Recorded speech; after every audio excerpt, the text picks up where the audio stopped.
एक बार भगवान गौतम बुद्ध अपने शिष्यों के साथ किसी पर्वतीय स्थल पर ठहरे थे। शाम के समय वह अपने एक शिष्य के साथ भ्रमण के लिए निकले। दोनों प्रकृति के मोहक दृश्य का आनंद ले रहे थे। विशाल और मजबूत चट्टान को देख शिष्य के भीतर उत्सुकता जगी। उसने पूछा, इन चट्टानों में तो किसी का शासन नहीं होगा क्योंकि ये अटल, अविचल और कठोर हैं। शिष्य की बात सुनकर बुद्ध बोले कि नहीं, इन शक्तिशाली चट्टानों पर भी किसी का शासन है। लोहे के प्रहार से इन चट्टानों के भी टुकड़े टुकड़े हो जाते हैं। इस पर शिष्य बोला, तब तो लोहा सर्वशक्तिशाली हुआ। शिष्य की बात सुनकर बुद्ध बोले कि नहीं, इन शक्तिशाली चट्टानों पर भी किसी का शासन है।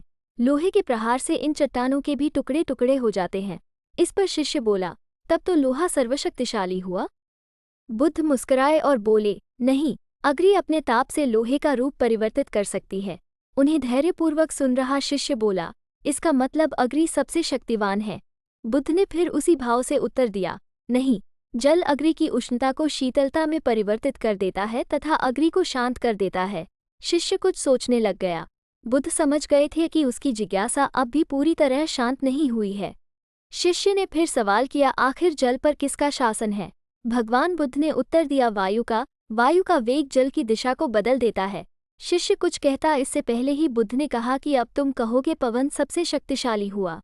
नहीं, पवन सबसे शक्तिशाली नहीं है। सबसे शक्तिशाली है मनुष्य की संकल्प शक्ति, क्योंकि इसी से पृथ्वी, जल, वायु, अग्नि इत्यादि को नियंत्रित किया जा सकता है।